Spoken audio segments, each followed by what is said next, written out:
In this video, I'm going to show you how we can configure inter-autonomous MPLS VPN option B when we have multiple links between two ASPR, the R5 and R6. You know that in previous videos, I configured the option B with next hop self and also with redistribution. Here, I'm not going to configure the option B with, for example, next hop self or redistribution, because here we have multiple links and I'm going to show you how we can configure with another method. This is the for example, option B again, but we are configuring the option B in different situation and with different method of configuration. Let me to talk about this. Here we have the notepad file of the previous scenario. Because of that, I'm using this notepad file. After that, in every cases that we need, we can change the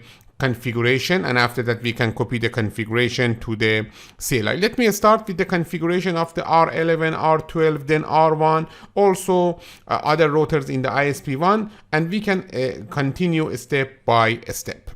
This is the configuration of the option B. In the router 11, okay, we don't have any change. Also in the, for example, VPC1, first let me to configure VPC1. This is the VPC1 configuration, and then IP is 192.168.150.24. Then the gateway is 192.168.111. That's it. Also, in the router VPC2, this VPC, we have the IP address of the 192.168.350, mask is 24, and the gateway is 312. That's it. Now we can configure the R11 and also R12. You know that here we don't have any change between the R11 configuration in this scenario and also in the previous scenario. Because of that, we can copy the configuration of these two routers and paste them on the CLI. First, R11. This is the configuration of R11.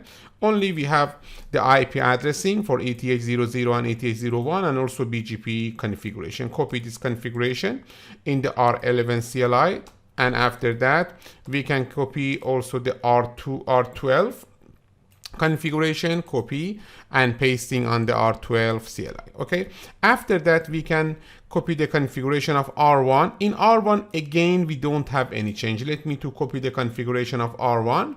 We can use it easily. This is the configuration of the R1. As you can see here, we have two VRF A1 and also B1, such as the previous scenario. Copy the configuration.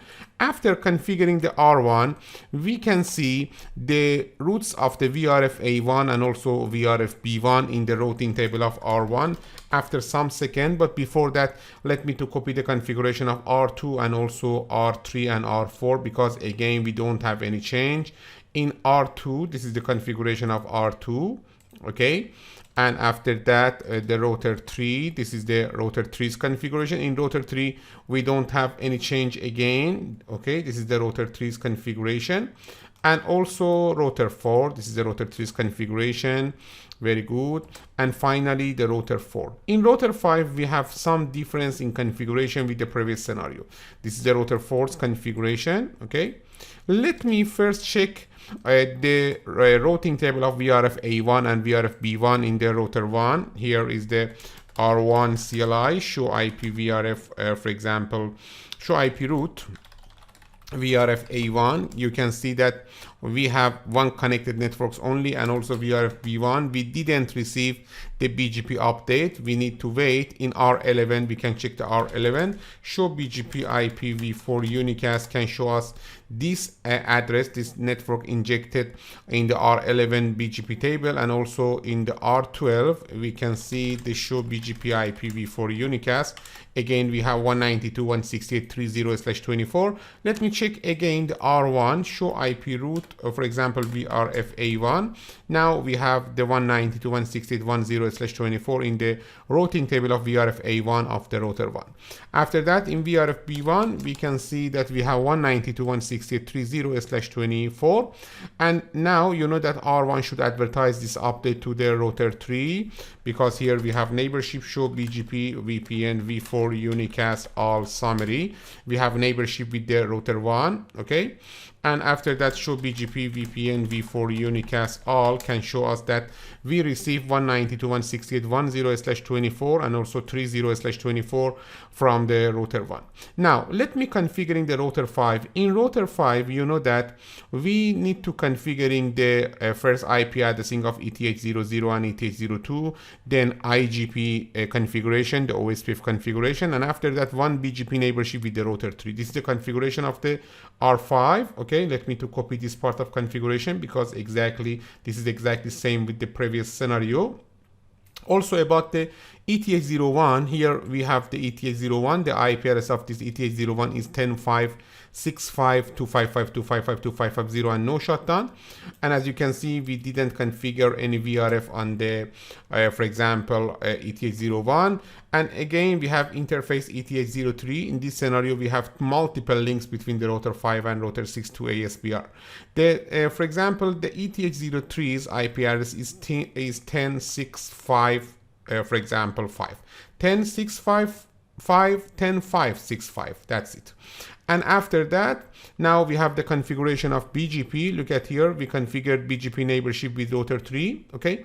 Also, as you can see, here we have the neighborship with the router 6. But as you know, in this scenario, we are using two links between the routers. Because of that, we need to configure the BGP neighborship between the loopback 0 of router 5 and loopback 0 of router 6. Because of that, let me change this IP address to the neighbor 192.168.2546, remote AS65000, and the next neighbor statement, neighbor, for example, 192.168.2546, and after that update source, okay, loopback 0, and finally because this is eBGP, we need to use neighbor 192.168.254, for example 6, eBGP multi-hop 2.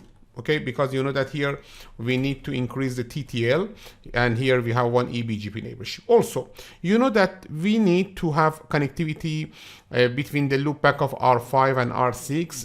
Because of that, we need, for example, to configure two static route. Let me to remove the prefixes that we configured in the previous scenario. Here, I'm going to configure two static route. The first is IP route 192.168.2546, the IP address of the R6, the loopback of R6, quad 255, and then we can use the next stop of 10.5.6.6, and also the next IP route 192.168.2546, again quad 255, and then the next stop is 10.6.5.6. Okay, and also you know that we configured first two static route and also the neighborship between router 5 and router 6. It's okay until now, and then we can copy this configuration to the router 5 CLI. This is the router 5 CLI. And after that, we can check the, for example, neighborship between the router 5 and also router 3. Here we receive one error message. Look at here. Let me to review this error message. The error message that we can see here, okay, is that in the BGP configuration, okay, as you can see, specify remote AS or peer group first. Look at here. The reason is that in the router 5 we configured, okay, the neighbor 192.168.2546, remote AS65000. It's okay, and then here we need to configure this neighbor for activation. Let me to change it, neighbor 192.168.2546. This is our mistake. And let me to copy this configuration on the R5. Let me to review the configuration, show run, section, router, BGP. Look at here, everything seems good because we have the router 3 as our neighbor and also router 6 as our neighbor. And as you can see, both of these neighbors activated for VPN v4. Now we can check the R5 BGP table, show BGP VPN v4 unicast, all. As you can see, we received the 192.168.10 and also 30 with the next stop of 192.168.2541. And let me to configuring the router 6 now. Okay, in router 6, we need to do the same things as router 5. The first thing that we need is configuring the BGP neighborship with the loopback of router 5. Okay, let me to remove this prefix, this and roadmap from previous scenario. To roadmap, we need IP route to the 192.168.2545, quad 255. Okay, and then the next stop is 10.5.6.5. Okay, 10.5.6.5, and after that IP route to 192.168.